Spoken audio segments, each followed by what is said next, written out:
क्योंकि इस वक्त वो अस्पताल के बेस्ट वीआईपी रूम में थी, जो पूरी तरह से एक होटल के कमरे की तरह लग रहा था।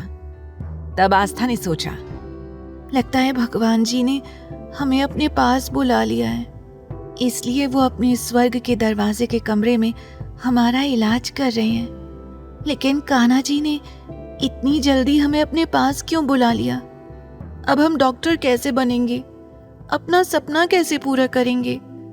और अपनी नानी माँ का ख्याल कैसे रखेंगे?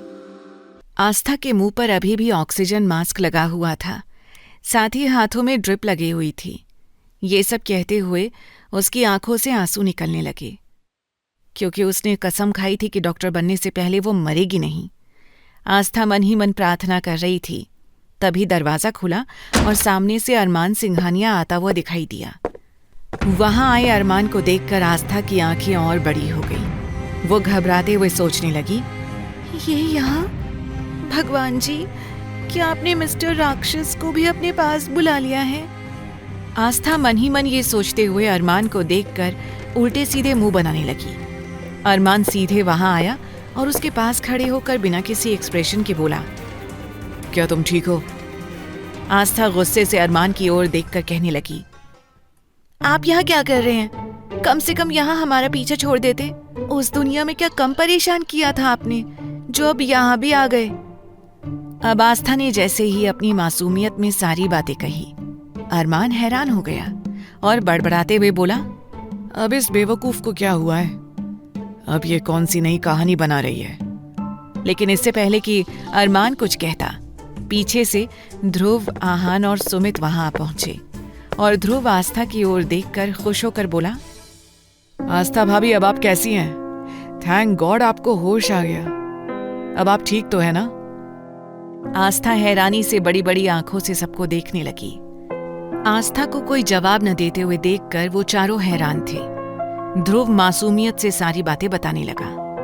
भाभी, आप जानती हैं, आप मॉल में बेहोश हो गई थी, इसीलिए हम आपको हॉस्पिटल ले आए हैं। आई होप आप ठीक हो। जैसे ही ध्रुव ने ये कहा, आस्था हैरान हो गई और कंफ्यूजन में कहने लगी, मतलब हम मरे नहीं हैं? अब जैसे ही आस्था ने इस तरह की बातें करना शुरू किया, ध्रुव, आहान और सुमित हैरानी से आंखें फाड़कर आस्था को घूरने लगे। अरमान ने मन ही मन कहा, ये बेवकूफ सिली गर्ल किस तरह की बातें कर रही है? इसके पास सच में अक्ल नहीं है या ये नाटक कर रही है? आहान और ध्रुव, जो अब तक खुद की हंसी पर कंट्रोल किए हुए थे, वो खिलखिलाकर हंसने लगे। वहीं सुमित घूर कर उन्हें देखने लगा और फिर आगे बढ़कर आस्था को समझाते हुए बोला, आस्था, आप इस वक्त हॉस्पिटल में हैं। अब प्लीज आप हमें ये बताइए कि अब आपकी तबीयत कैसी है? क्योंकि सुमित अब आस्था को अपनी छोटी बहन की तरह मानने लगा था, इसीलिए वो उसका नाम ले रहा था। वो उसे कभी कभी भाभी भी बुलाता था, लेकिन अब उसे एक बड़े भाई की तरह आस्था की फिक्र हो रही थी। अब आस्था ने सुमित का हाथ पकड़ लिया और खुशी से पूछने लगी, आपका बहुत बहुत शुक्रिया सुमित भैया कि आपने हमें सच्चाई बता दी कि हम जिंदा हैं। अब जैसे ही आस्था ने एक बार फिर इस तरह की बातें कहीं, अरमान इरिटेट होने लगा, लेकिन ध्रुव और आहान की हंसी रुकने का नाम नहीं ले रही थी। अरमान ने उन दोनों को घूर कर देखा और जल्दी ही दोनों ने हंसना बंद कर दिया। तब आस्था बोली, अब हम ठीक हैं। तब आस्था को याद आया कि वो तो चेंजिंग रूम में कपड़े बदलने के लिए गई थी। उसने कपड़े बदल भी लिए थे और इस वक्त वो उन्हीं कपड़ों में थी। मेरे कपड़े?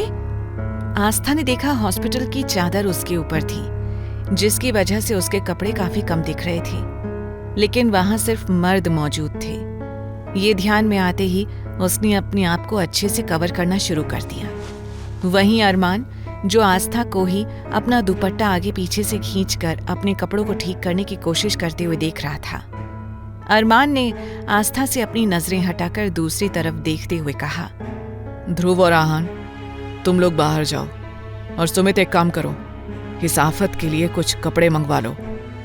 अचानक से अरमान का आस्था को आफत कहते हुए देखकर पहले तो सुमित हैरान हो गया, फिर मन ही मन मुस्कुराने लगा। आगे की कहानी जानने के लिए देखें अगला एपिसोड सिर्फ पॉकेट एफएम के यूट्यूब चैनल पर। और तेरे इश्क में के सारे एपिसोड्स को सुनने के लिए डिस्क्रिप्शन में दी लिंक से डाउनलोड करें पॉकेट एफएम ऐप।